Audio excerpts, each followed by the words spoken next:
It's time to feel the rage. Welcome to Film Rage, where we talk movies in cinema, streaming, and classic films as well. Directors and actors beware, as you cannot hide from the rage. My name is Bryce, and I'm part of the Film Rage crew, which also includes Jim. Hey there, Jim. Hey, Bryce. And also we have the Murman, who has been making things happen at the Calgary Underground Film Festival, which is taking place as we speak. How's working for the festival there, Murman? Stressful. That sounds terrible. That doesn't sound as terrible. It's such a fun festival. How could it be stressful? It's a fun festival when you're watching the films. Work is stressful. So with the introductions out of the way, let's rage on. I love Calgary Underground Film Festival. I'm just going to say that. Good. Yep. Well, thanks to all who have been supporting us. If you love our independent podcast, please like, subscribe, share, and give us a 5-star rating on your listening platform. Or support us and join the Film Rage community by joining our membership at buymeacoffee.com/FilmRageYYC. If you cannot commit to a membership, you can still buy us a movie rental and dare us to see a terrible, terrible, terrible film. And you know what? We'll watch it if it played anywhere in the world in a cinema. Or it was a film made for adults. Now, let's get to raging. But first, here's a word from our sponsor.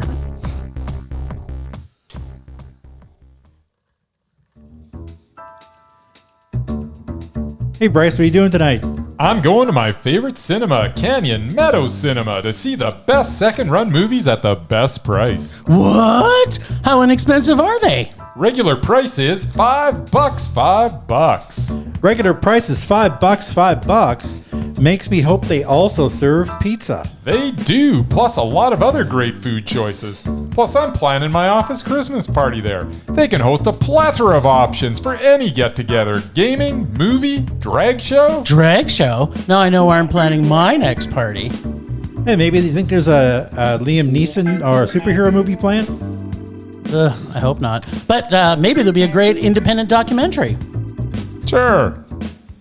Call CMC at 403-670-5444 to book a special event or go online at canyonmeadowscinema.ca. I don't know about you guys, but attending a festival and working at the same time is not the easiest thing on your sleep patterns. Yeah, don't do that. Yeah, you know what? As many times as I thought to myself, Bryce is the dumbest person I've ever met. But he does things like this. He takes the entire film festival week off. It makes me change my opinion. It's paid vacation, I guess. Yeah, it's paid vacation. He gets paid, he gets to watch movies. Yeah, it's a pretty sweet deal. I know. And then on top of that, we were able to find time to watch more movies. More movies. It's like we could not have picked a better time to be at the festival. We're going to talk about the film festival in a minute, but first, what did we see in cinemas this week? Or within the last week? I've lost my mind. All right, Jim. Well, we saw Beau is Afraid. We were talking about maybe just taking this week off, but then once Beau is Afraid was released, it's like, well, we got to talk about that. Yes, we have to talk about Beau. So Beau is Afraid will put you in a state where you may wonder, is this film real, or is this some sort of crazy, inexplicable film that can only exist in my dreams? This is like a crazy fever dream, but without the fever. Beau is played by Joaquin Phoenix. Beau is a child in a man's body. He is scared of his mother and pretty much everything else. Beau seems as though he was born doomed, and for 3 hours we go along for a journey with him that can only end badly. He is a man that wants to experience nothing, and in his quest for nothing, he experiences everything. The world he lives in is insane, with dead bodies lying in the streets, cars running into each other, fights breaking out everywhere you turn, and a naked dude stabbing people in broad daylight. It is a crazy place. Every anxiety that Beau experiences gets exponentially worse by his next encounter.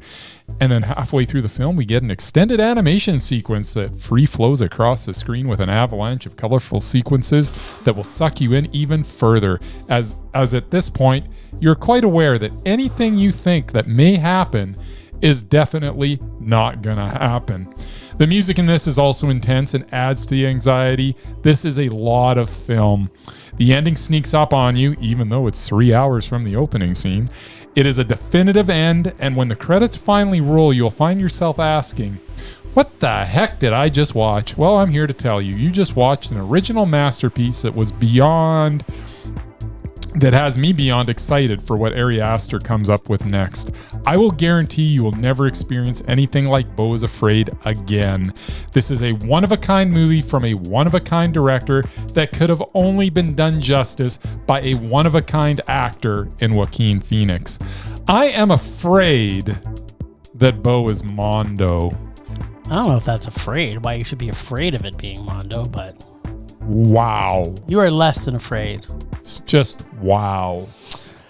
So, as Bryce has already alluded, this film is a lot to take in. It plays out in a few different acts and falls into the realm of fantasy or fantastical in the vein of something like Tim Burton's Big Fish or Leo Carax's Annette, but draws heavily and questioningly the truth and reality as we discover everything that Beau fears, from his neighbors in his harsh area of the city where he lives, to the creepy family he gets kidnapped by, being hit by a car and stabbed by the naked stabber, to the relationship he has with his mother, which is ultimately what the story is about.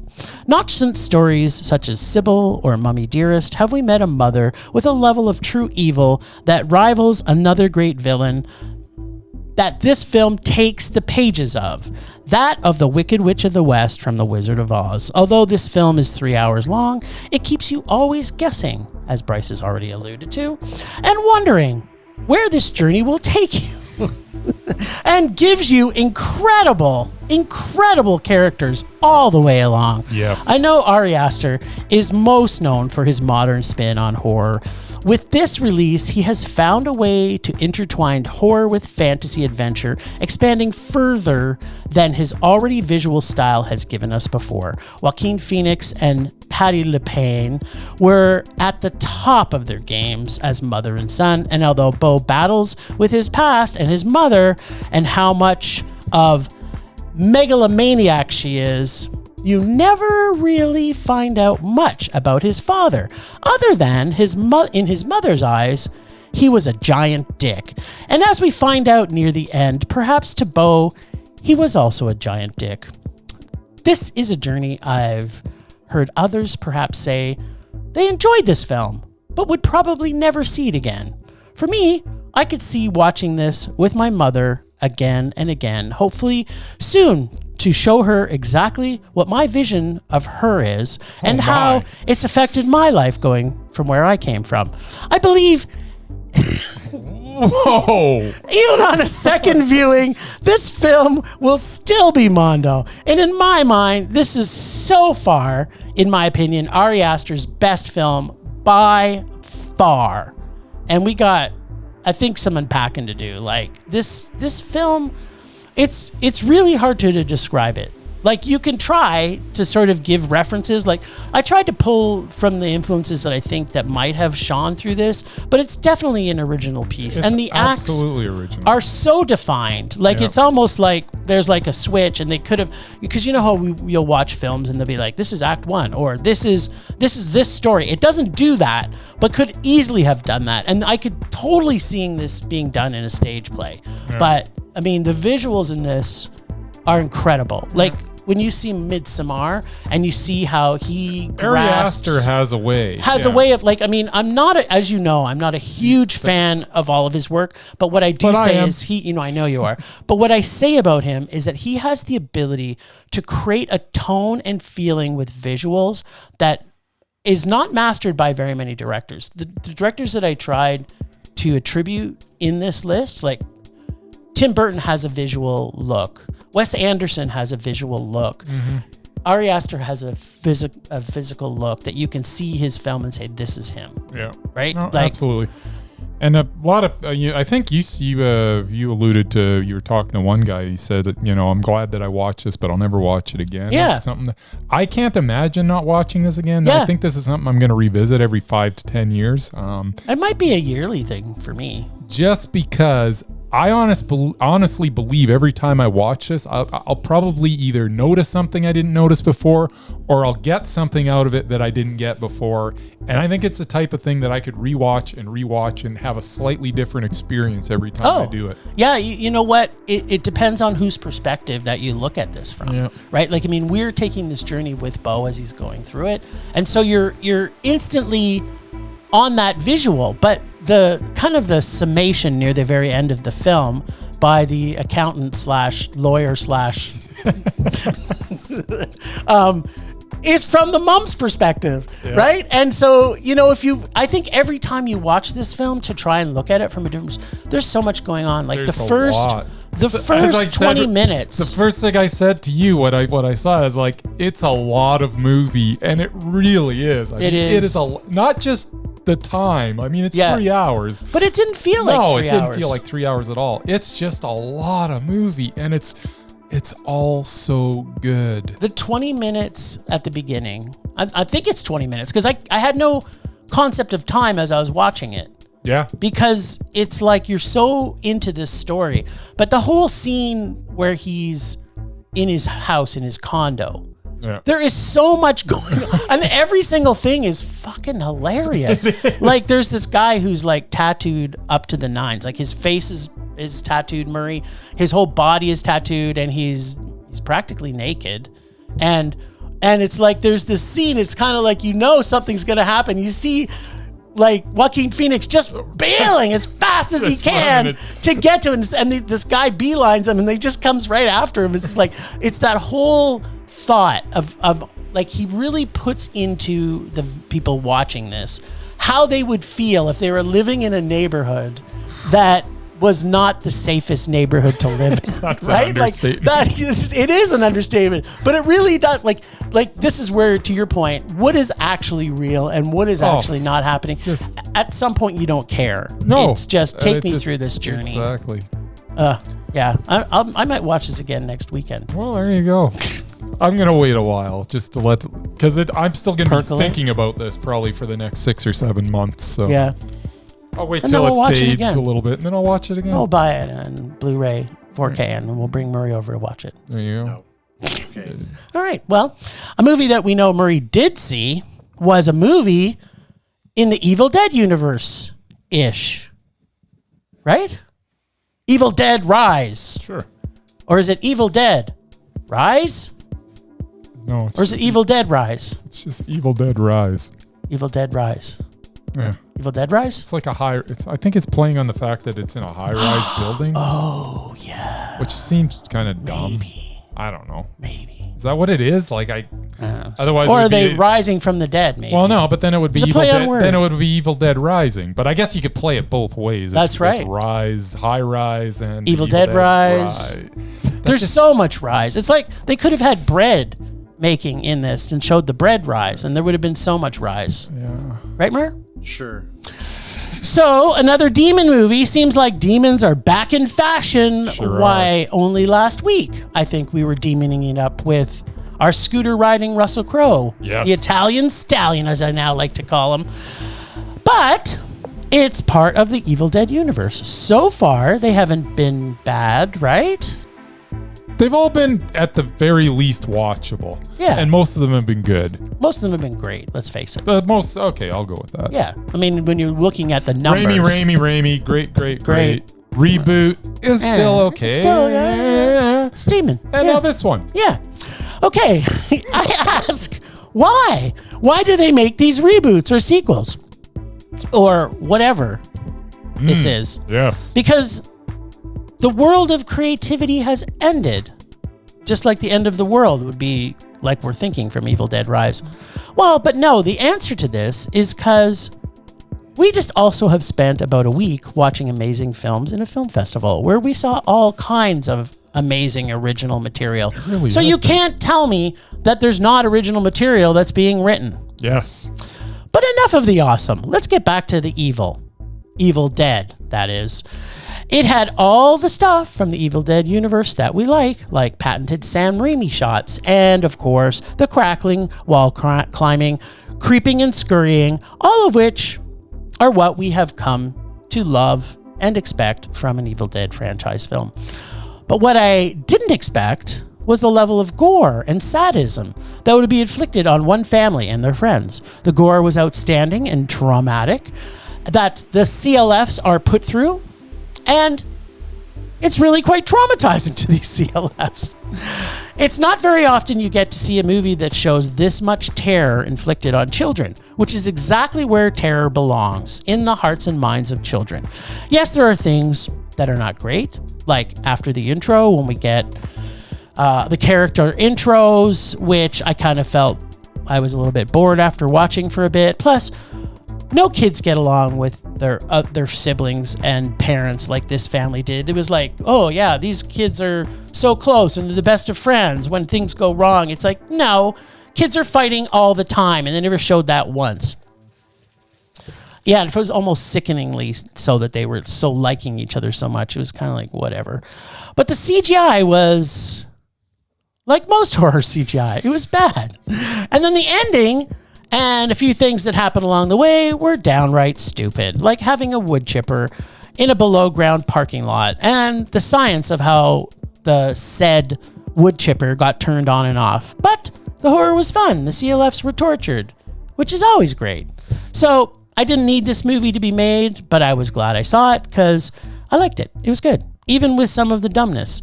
Anytime you can torture and mutilate CLFs in a movie, you are just upping your horror game. So yeah, it's a demon movie, so it's meh.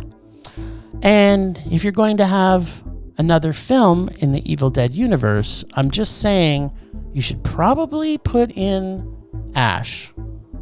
That's all I'm saying. He was there. You just didn't see him. Yeah, so I wanted to see him. That's what I wanted. That's why I go to Evil Dead movies. I want to see Ash. All right, Mur, what'd you think? You're hot off the presses for this one. The presses. I mean, the 2 hours this week, I actually had time to see a movie. Yeah, you know what? This wasn't bad. And I really don't like horror movies. I know you don't. Especially recent horror movies. Because they're not scary, they're not funny, they're just boring. And it's the same script in every one of them. This one actually, I thought was written pretty well. Of course, I love the leading actress from a few other things that I've seen her in. So, you know, That helped. That helped. Yeah, and yeah, you had some good, cute CLFs there. Because you don't watch television. That's right. You don't even know what a television is. You don't even know. You don't know. You don't know.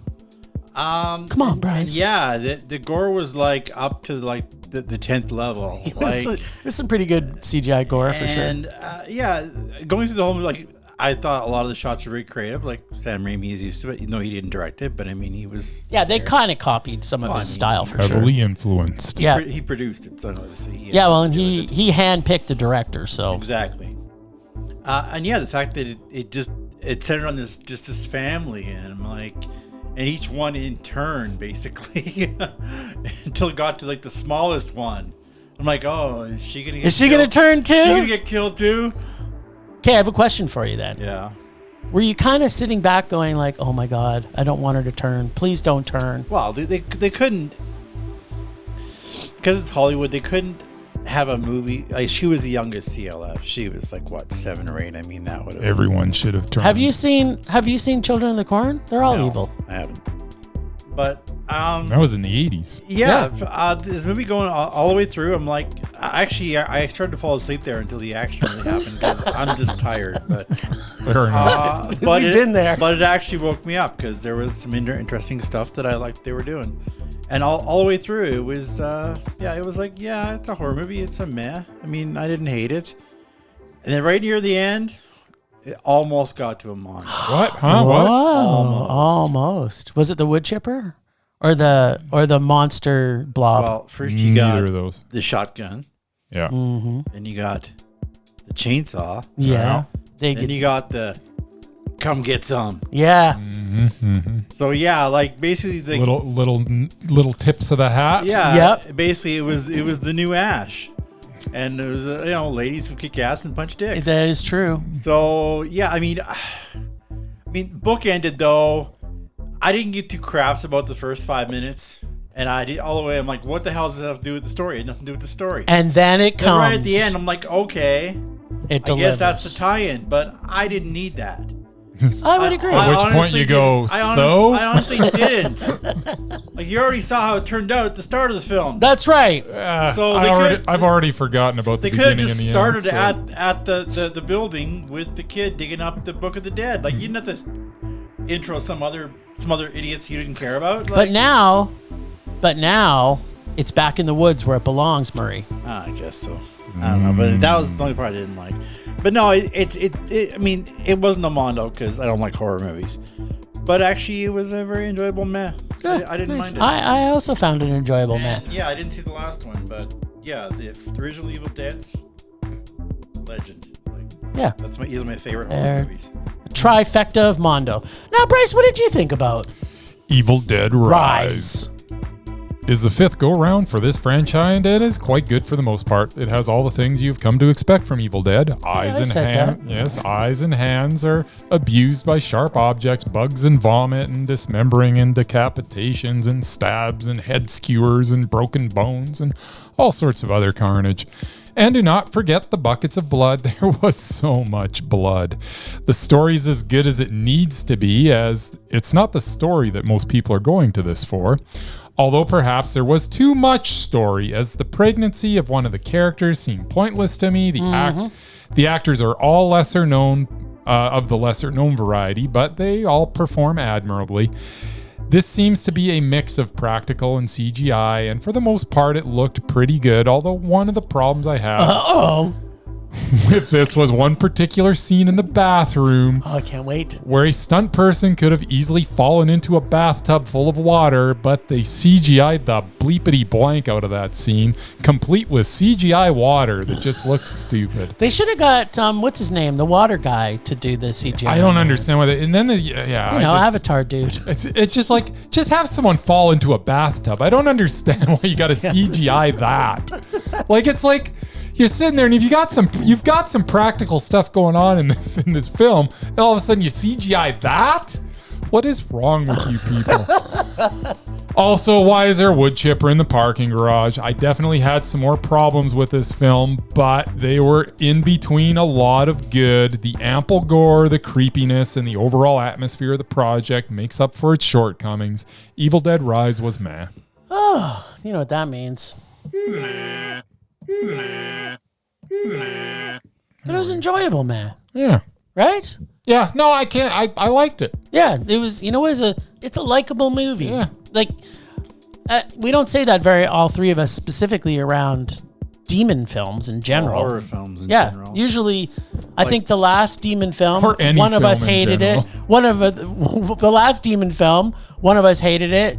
Yeah. And one didn't see it, and the other one thought it was okay. And then the demon film before that, one of us hated it, and the other one thought it was okay. Yep. So I think it's almost, you can paint demon films with a brush now. If it's demon, it's probably meh. You can paint it with your finger too. I like this. Finger dipped in blood. We're gonna finger the demons. I love it. Finger dipped in blood. That's right. So there you go. So yeah, that's I'd say Evil everybody Dead should. Rise. If you like horror movies and Yeah. you like the franchise, it's definitely worth decent. seeing. Like, I didn't find 1 minute of it scary as other people said it was. Like, Yeah, well- honestly, I didn't find anything scary. But I mean, Evil Dead 2 and Army of Darkness wasn't really scary either. It No, didn't stop it from being awesome. Army of Darkness is probably one of the funniest movies ever Exactly. made. So, I mean, all those little evil ashes running around. It's so cool. It was funny that Bryce and I talked about this after the film on the way home when we saw it, that I have yet to be scared in a horror movie since I was probably 10. Yeah. And like, there's nothing scares me anymore. It's just more about, I'm occasionally startled, but that's about it. yeah, like you might have a jump scare, but Like a jump. yeah, That's about because it. I wasn't expecting something. But I mean, that's not scared. That's just like, you think something's going to land on you. No, if the film can creep me out, that's all I'm looking for. Yeah, exactly. Like Skinamarink. We should just keep Yep. talking about that every time let's we just- talk about any movie. Skinamarink. Yeah. There's never been a movie like Skinamarink, and there probably never will be again. And it's one of the creepiest movies that's ever been made. So there you go. after you watch Evil Dead Rise, Yes. go watch Skinamarink and see what you And should after really. and whatever you watch next, just watch Skinamarink after that. That's right. And then you'll go like, what the fuck? Yeah.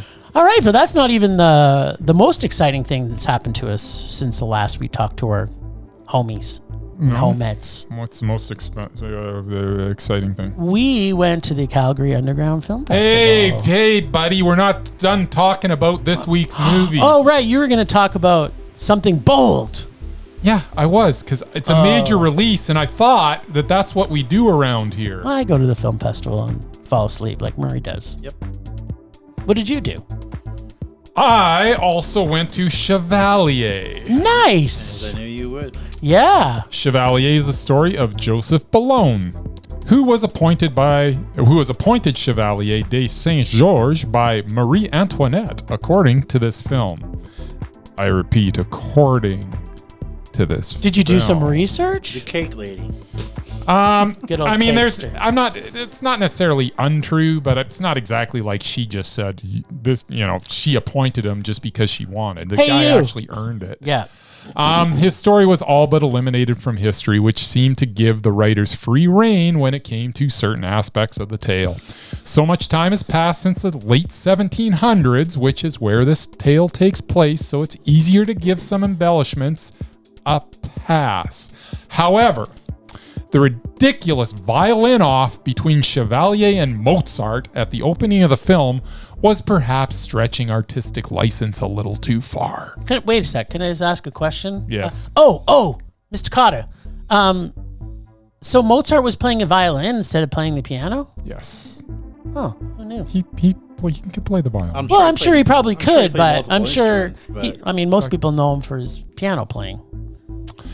The film has so many interesting things about the man that it does not focus on, and instead focuses on what seems to be embellished truths. The film seems to want to bring sex to the forefront of every injustice Joseph faces. While it is true that 3 aging divas petitioned the monarch to stop Joseph from being the artistic leader of the Paris Opera, obviously because of his skin color, this film implies it is because he refused to have sex with one of these divas. Huh? Was that really necessary? Plus, most of this film focuses on some adulterous affair he had with the wife of a general, which seems unlikely to me. But I was not there, obviously, so I guess I can't really speak to that. Yeah, true that. I mean, is that to your point though? Is that really what the story should be about? Well, this man was the best swordsman in Europe at the time. He was a master violinist, composer, and conductor. He was a colonel in the Légion de Saint-Georges, an all-black regiment during the French Revolution.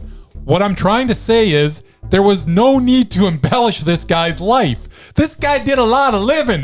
He was I don't understand why they have to take something and try to make it something more when it doesn't need to be more, especially when I don't believe about 80% of what I'm seeing. So it's fine to tell this story. It's fine to embellish things a little bit, but does it all have to be embellished? And could we not have focused on more of what I thought was the really interesting things about his life, where the French Revolution started and he was in the Black Regiment? They mention at the end of the movie. That would have been the better story. Exactly.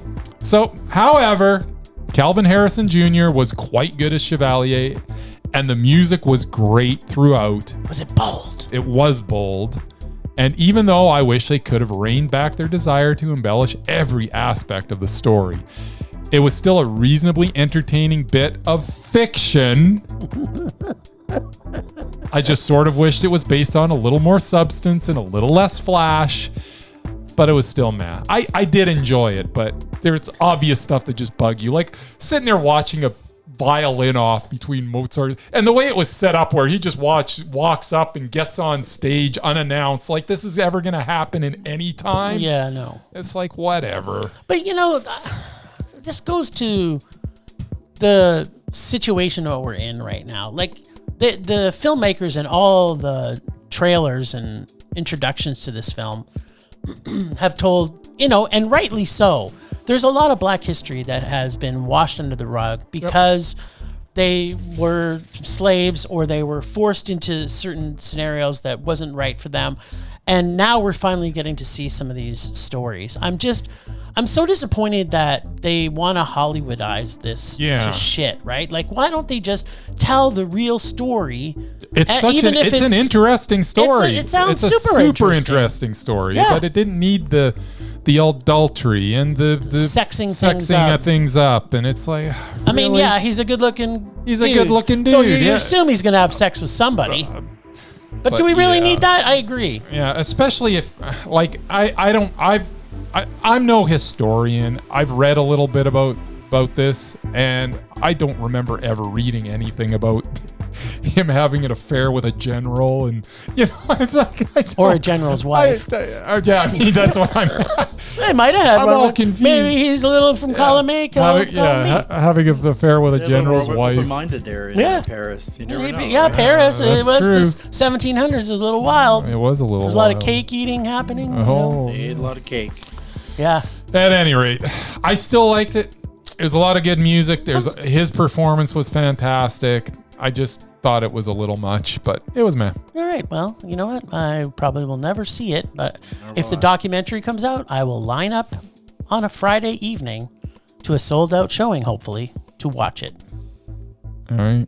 Which it's never going to happen, unfortunately, but I wish it would. All right. Anything else? Did we miss anything from regular cinemas? Was there something else you want to talk about? No, now we've covered it all. Everything? Even though I've covered it all, you guys have half-assed it as usual. Yeah, well, not all of us are on holidays. Well, yeah, not all of us. I was lucky to fit both of these films in this week. Nobody wants to hear your excuses. What were you? No, you have a new expression that you like to use. Something about my sack. You like talking about my sack. I don't know. What is it again? Murray, you know it. Something about a bag of dicks? No, that's what? No, he's putting his stories in my sack. Is what he likes to do. Right, yeah. Put your stories in a sack or something. That's right. Like that. Get your stories in my sack. I think that's the expression. I don't know what you're talking about. Sure. All right, we got different music for this, Mur. All right, we're just rolling. We're just keeping this rolling. Let's bring back a classic. Oh yeah, sure. Let's bring back the classics. We're cuffing, and we're cuffing, and we're cuffing, and doing what? Cuffing? I don't know what that is. Calgary Underground Film Festing. We're festing. Festing is for the resting of us. All right. So we saw Calgary Underground Film Fest. You can find everything Calgary Underground Film Fest at calgaryundergroundfilm.org. That is correct. So we haven't even planned out what we're doing for this, but what we're going to do is the festival started last Thursday with the opening film.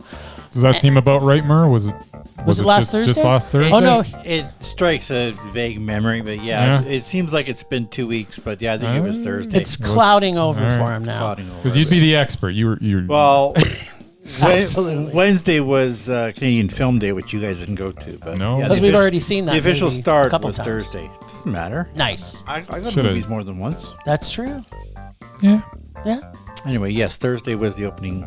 Excellent. I want to say gala, but it was the opening night. So what we've done is since Thursday, we've compiled our 5 favorite films in order, as Bryce has charged. Yes. And we may even have a runner-up, an honorable mention. 5-1. I had an honorable mention. I don't have an honorable mention. Good for you. I follow the rules around here, That Jim. is the first thing that you've never done is followed any rules. That's right. You make your own rules. He makes up the rules. So okay, why don't we go back and forth? But we'll start with Murray because Murray only saw maybe one movie. I saw what was 2. What was your favorite of those 2 movies? I saw 4 and I liked 2. Okay, we'll talk about the 2 that you liked. The first one obviously was Sisu. Yep. Which I've been looking forward to for a while. Yep. So it's another Scandinavian film. And yes. You got the Nazis. Yes. And you got a lot of, blood and guts. Yes. And there was that cute as F dog in it. Yeah, I like the dog. You always seemed like, oh, that's it for the dog. You're like, nope, he's still around. The dog's great. And lead actor who didn't talk the whole movie. He just kept coming. They kept trying to kill him. It didn't work. Talk to the Yeah, end. it was awesome. Sweet. That was one of my favorites.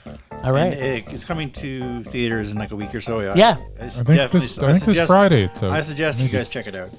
The other one was last night, which I sat in on after I, did my job. Was nice. Bad City, There you go. which was the Japanese/Korean. It was like, You mean you read all of the subtitles, Murray? yeah, because they were big enough for me to read, and I was in the back They're row. actually giant. They were giant. The giant. way it should be done. Yeah, and I actually I previewed this. I'm not going to say I picked it because I just gave my opinion, but yeah, it was the favorite one that they gave me to watch, and I thought, well, I want to see it on the big screen. I remember liking it more when I saw it the first time. Oh, wow. I seem to remember there being a little more violence in it, but the violent parts were hilarious. I loved them all. Yes. And yeah, the first hour was a little slow because the story, Building in the story, yeah. but no, it was still an awesome movie. Yeah, I don't know if it's coming to theaters anytime soon, but they had the. I think they may be bringing it back to the I globe. want to say Asian. Film festival, Fest yeah. or something was there last night, so they may be. They were there promoting anyway, so Nice. yeah, no, I like those two. Those were good. Cool. Okay, so I'm going to give my honorable mention, and then we'll go back and forth, Bryce and I. Okay. So my honorable mention was One Road to Quincy. Quartz Quartzite. I watched That sounds better. I watched about half of that. Quartzite, where there are no rules and no one can tell you what to do except no meth or heroin. And people can be whoever they want to be. And kids can play like they did back in the 1950s. Wow.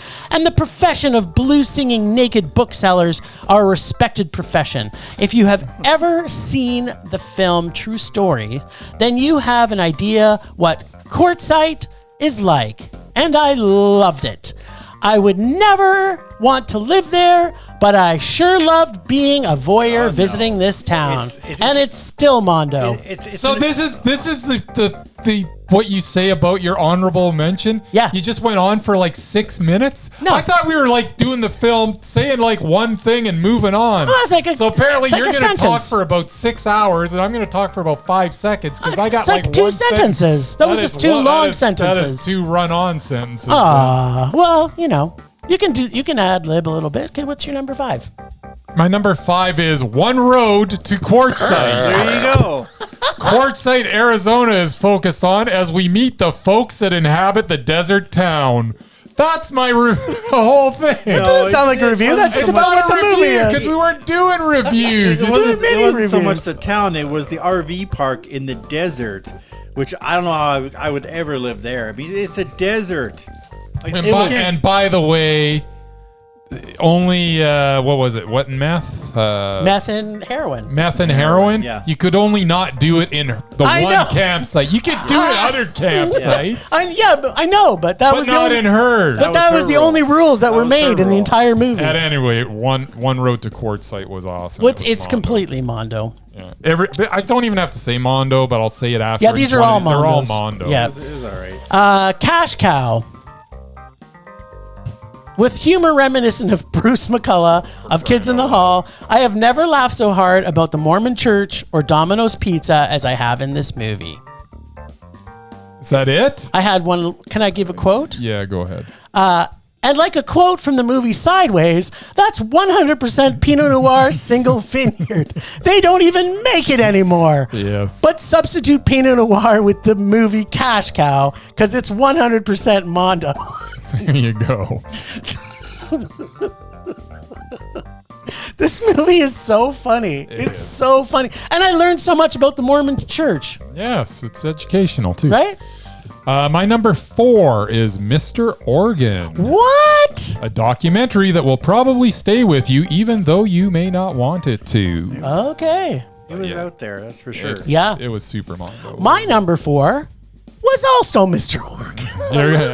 Now we'll have a slightly longer A slightly description. longer version of what Bryce said. This talk is weird and funny and scary and appears that making the film can make you crazy. It's hard to explain everything about this film, but suffice to say, there is evil in the world and they can live in any reality that they want to live in. Yeah. And I had a little bit more to say, but I'm just going to say This movie made me go and watch their first movie, which had played at the festival a few years. Tickled. And Tickled is just as traumatizing. It is. This guy makes some traumatizing docs. He makes traumatizing docs. And he keeps making them. And I think he's driving himself a little crazy. He is absolutely driving himself crazy. But, he's from New Zealand, so what do you expect? There you go.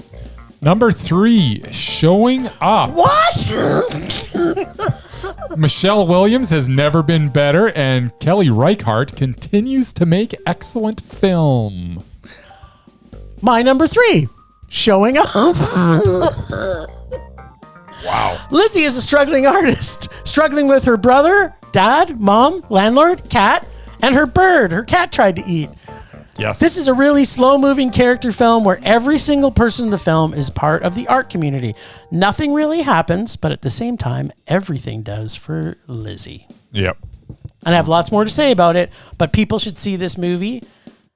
It's a huge character study. It is a huge character study, and it's just spot on. It's just so good. I've never said this before, but this could have had 3 different endings. Mm-hmm.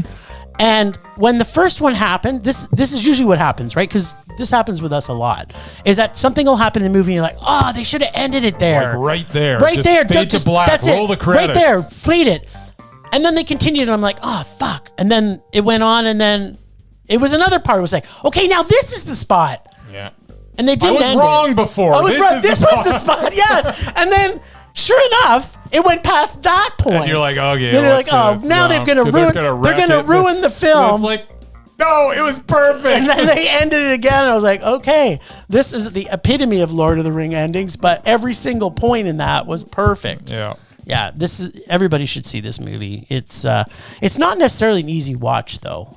I can tell you that. Oh, did you see it? I tried. Yeah. I tried. It's not for everybody. Started talking about artwork, and I'm like, yeah, It was really good. Artwork. I don't do artwork. I just Plus Hong Chow. I mean, just come on. Chow. Yeah. Judd Hirsch Come was in it, on. too. She's Judd just- Hirsch was in it she's so too. good. Yeah, Judd Hirsch. Yeah, he was, but Hong Chow was in it. Hong Chow was Who freaking awesome. She's always awesome. Yeah, everybody was good in it. There wasn't a bad person in it. All right, my number 2, Cash Cow. Oh, Extremely entertaining film about a struggling actor who travels the country visiting historical Mormon sites as he waits for his Domino's pizza ad to air so he can get some of that sweet pie money.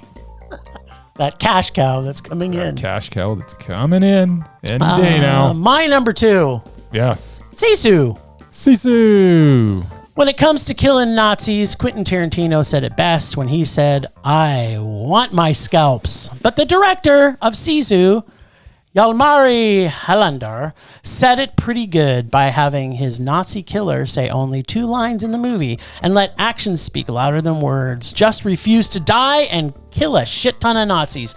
That's all you need to do to make an amazing, over-the-top Finnish action film that also had ladies who kick ass and punch dicks. And they really kicked some dicks. This probably would have made my top 5. This is an absolutely supremely enjoyable film. That's also But Mondo. it was also Mondo. But the reason it didn't make my top 5 is it just got too silly at one point. I just thought it was.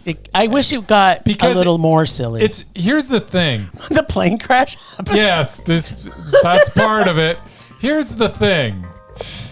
Silly's fine if you start silly or if you build up to silly. It did build up to silly. It didn't build up to silly. It did. It was a constant level, and then all of a sudden it just went up to silly, and it's like, no, I'm sorry. I felt the build. As soon as he's like throwing his pickaxe or whatever into the plane and flying. I mean they built to silly when they hung him, And he survived hanging. How the hell did he get through the floor of the plane? You see hacked this his way. little tiny hole that he's made, and then in the 5 seconds later, he's up in the plane. It's like, what is? I mean, you're not watching this movie. No, for you're not, anything and that's why accurate. it's still Mondo. But it didn't need to be silly at the end. I thought he was playing. It was so much fun. The plane. It was a lot of fun. And the plane crash was even better. It really wasn't. It was so. I could have done. You know what? All they had to do was cut out all the plane stuff, and It would have been a perfect This movie might for this you? might have like made my top movies Might of have the been year. number one.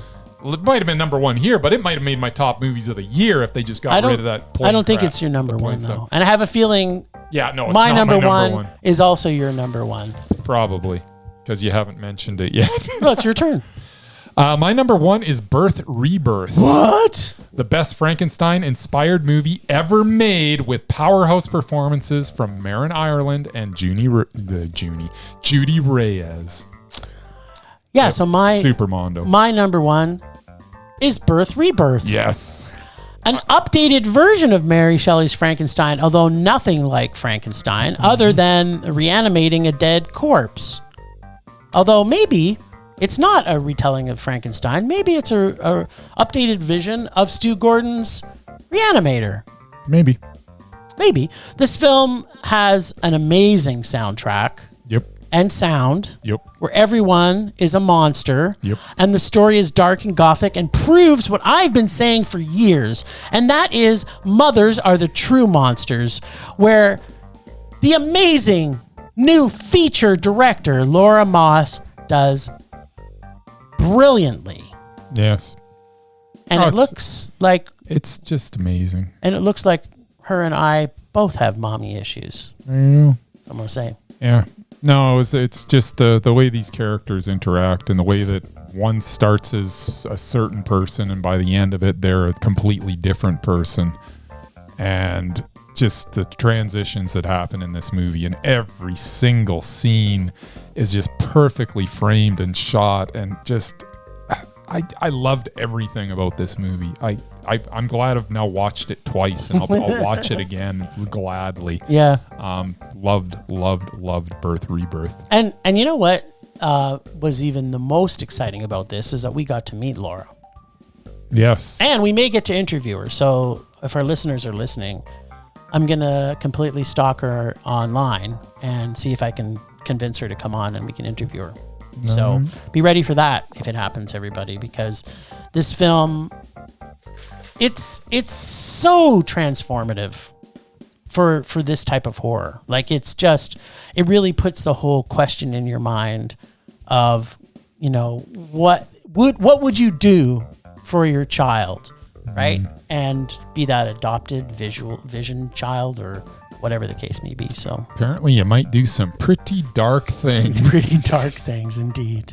And I believe I saw the tag of Shudder on it, so you can look for it there. Look forward to it on Shudder. And if you live in Calgary, I was actually talking to the fine people at the Globe, and I'm not guaranteeing anything, but they're thinking about bringing it in and showing it. And it's funny because I also talked to the people at the Globe as I was buying a popcorn, and they said, and I quote, Bryce said we should bring this back. So we're actually thinking of bringing it back. So Bryce is programming It was the Globe now? Bryce is potentially now programming the Globe. So you have that much power, buddy. I don't think so. You're very kind. You know what? I got nothing this week. We don't even get the music? Yeah, play the music at least. Play the music. Come on, I play want it. you say I got nothing over the music, or you just go away. That's right. You got I got nothing. Wait, Perfect. Wait, just a sec. This my favorite part's coming up. What, when it comes in with the violin or whatever? What Yeah, is it? turn it up a bit. Just listen for it.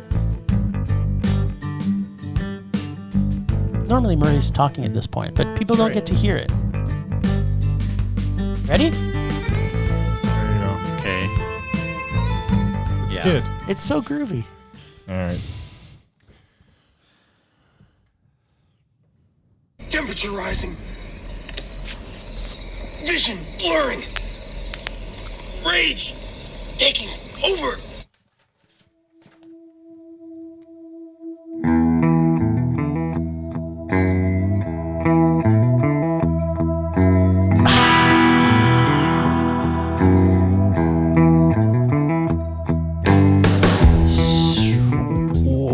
Sweet rage. So, I have a couple rages this week. One in particular is to myself. I'm raging about the fact that I should have taken this off as holidays because I'm fucking exhausted every night by the time I get to the end of the night. And I'm saying to myself, oh, do I have enough energy to go to the movies tonight? And I'm thinking to myself, I have to see this movie now because I have to find out whether or not that the Italian-French film will have nudity or not. So I'm kind of angry at myself. I was leaning towards not going tonight, but you keep on saying we're going, so I guess we're going. We have to. Well, I was thinking the same thing, but I'm like, no, we have to go now because I need to know I'm giving it a 65% chance.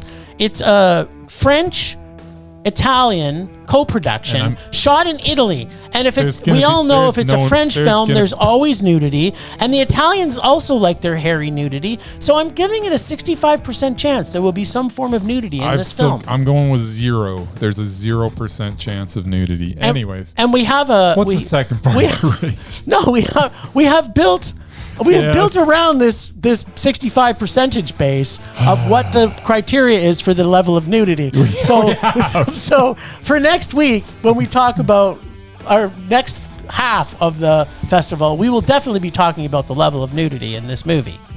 All right. Or that lack thereof. That's right. And the other rage I have this week is, can we please get off of this trip? Like, I don't know how the universe causes these things to happen, but it's like they go on these trends. It's like, okay, you know what we haven't seen for a while is a bunch of vampire movies. So they start with one vampire movie, and next thing you know, they got 7 vampire movies coming out. And then they go, you know what we haven't seen for a while? We haven't seen zombies for a while. So let's build like 5 crappy zombie movies. And now they're on the fucking demons. If there's another fucking demon movie that comes out. There is. There's another Conjuring movie. Ugh, Murray. The Conjuring Red Door. I'm like, really? Okay, so can we please, everybody that's making movies, just go to some film festivals, look at the content that's coming out, and start signing some of this film up. That's amazing, and stop just copying and rehashing shit that we've already seen. That's my rage. All right.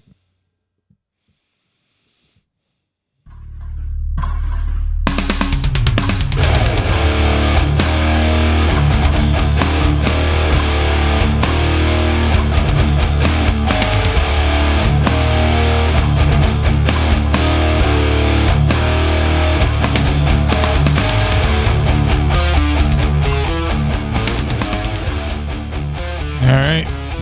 My rage is Jim and Murray. What? I do. You guys sitting there picking and choosing whatever they want to see. It's not film like. It's not film love. It's film rage. You go to the movies. Murray, what was that time? I think it was about 3 months ago where Bryce refused to go see a movie and you went and saw the movie, and Bryce said, I'm not going to see that crappy movie. Yep. Do you remember what movie that was, Murray? I don't. It was a Pierce Brosnan movie, and it was yep, I remember this kind too. of mermaid Gasm Cinderella thing? type thing. I can't remember what it was about, but it had Pierce Brosnan in it, and you say you weren't going to see it. Yeah, because I don't remember that. Oh, okay. I saw it, and I liked it. If Bryce wants to play the Murray and Jim card, let's just say that this non-event happened, which it didn't. It did happen. it happened. That's one time in the entire existence of our 190,000 episodes. Okay, so there's 2. There was The King's Daughter. Did you see that? The one. Did you see that one? No, you did not. You did not. Neither did you. Exactly. I saw it. But it was Murray in did. theaters. That's right. All right. So again, if you're going to play the Jim and Murray card, you better prepare to get it back full frontal. That one doesn't count. So I'm changing my rage. My rage is for Bryce. Thank you. For making us look like we're the bad guys. You are the bad he refused guys. to see, apparently, what has been told by IMDb is a 5.1 average rating by 4,944 people for a fantastic Pierce Brosnan period piece. That's right. So eat it. You put your sorries in a sack, buddy. Right. I'm not apologizing for anything. I've missed one movie in 2 years. Yeah, well. 4 years. It's been, I don't know how long We're it's called been. film rage, buddy. Exactly. To that, I will say, you don't own a television, so all you do is I watch do own a movies, television. and you make like I even have cable now. and you make like $10,000 a week giving people eyeglasses. Why? Do I? So yeah, today the one movie I went to was $18. What? I'm sorry, I'm not doing that 3 times a week. I'm just not. He can't. He doesn't even have an income right now. Exactly. He's going to the movies on food stamps. And as for last week, you know damn well how I feel about the greatest actor of our generation. Russell I Crowe. refuse to see anything he is in. So that's why I didn't go to that one. So there. I can rage about that one if you like. Wait, but let's go back and do I the no Merman intention of Minute. seeing I think it. there's some context here. So yeah, hate on me all you want, but yeah, I see what I want. That's the bottom line. You guys are Yeah, film rage. he's the engineer now. I'm just a producer. Okay, so we're film rage. You're the producer. Okay, right. so That's right. from now on, I'll just get mad at Jim. That's right. That's right. You You stay get mad at me Jim. where it belongs. All right. And I will see what I can. Plus, I have a job that pays me, Yes. so I can afford to see movies. But I don't want to see Pierce Brosnan movies. Well, Oh, I don't blame you. Now we're gonna have to go see this. Now I've gone from rage. You guys have just made me sad. Now That's let's right. just film. end this. It's film sad now. Film sadness. Rage subsiding. I think there's something that's gonna make you rage again, though. Slowing. Anger fading. Oh, he's not done raging. No, he's not.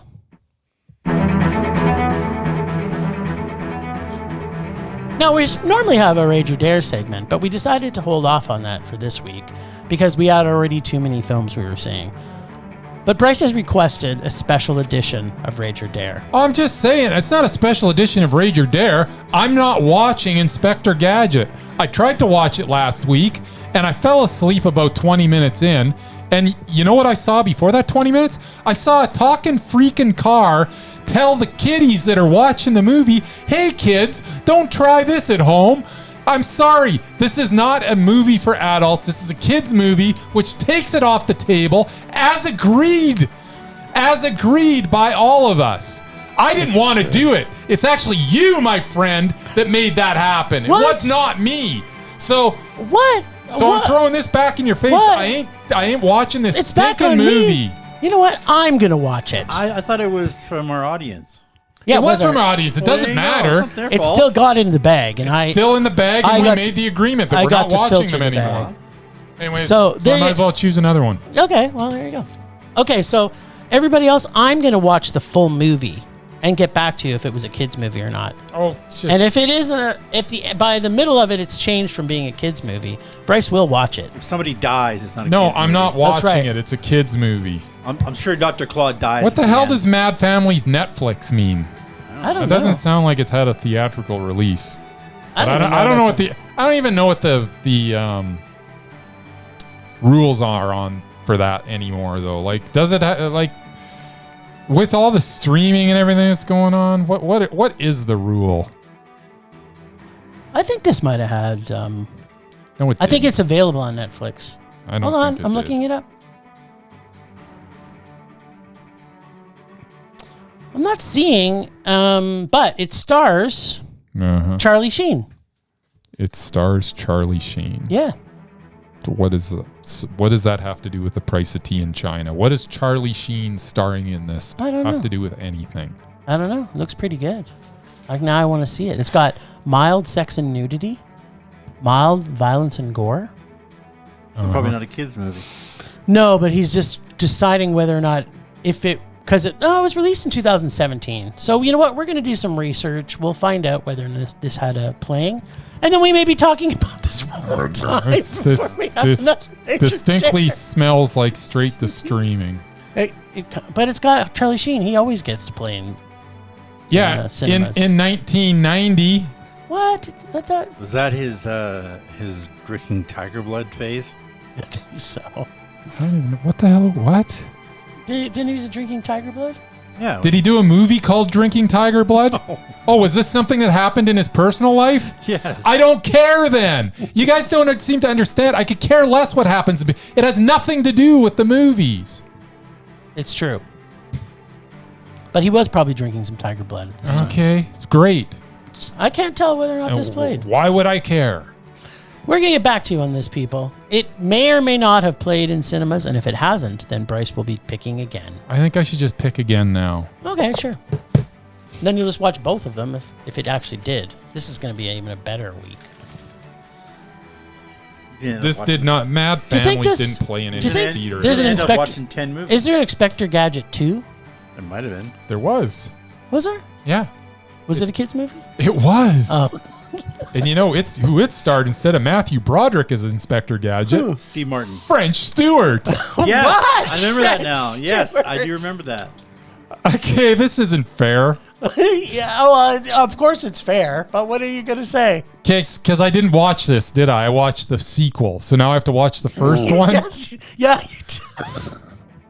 So apparently, I'm going to watch Big Mama's House. There you go. Are we sure that I didn't watch Big Mama's House? No. I watched Big Mama's House too. I had to watch Big Mama's House, Papa and somebody. Oh, It was, yeah. remember the Papa and Son? Well, I had to watch Fiasco? a Big Mama's House, though. I don't think you did. I think so, That I was did. me. You and me watched Papa and Son, whatever it was called. Okay. So when we ever get back to doing our Rage or Dare segment, Well, that went on a lot longer than I was hoping. you know what? Sorry, you said it earlier. We're called Film Rage, not Film Getting Along. Yeah, well, that's evident. Because I am not getting along with anybody in this room. That's right. And on that note, get out and see a film festival, people. That's right. And if you're in Calgary area, come to Calgary Underground Film Fest because you're going to get to see us there hanging out every night. Well, thanks, Ragers, for listening. Thanks, the extended Film Rage family you can find in our show notes. Thanks to Casey, the nerdy photographer, for the voice of Rage or Dare. Find us on social media everywhere at Film Rage YYC. Check out everything Film Rage at filmrageyyc.com, including our merch site for Redbubble and TeePublic. We always want to make this a raging blast for our listeners, so please comment, like, and subscribe, and send us emails to filmragecalgary@gmail.com. Dare to see terrible movies, feel our rage, but no matter what you do, please, please, please, please, please, please, please, please, please, please, so make us rage. That's it, that's a week. A rage on. Rage on.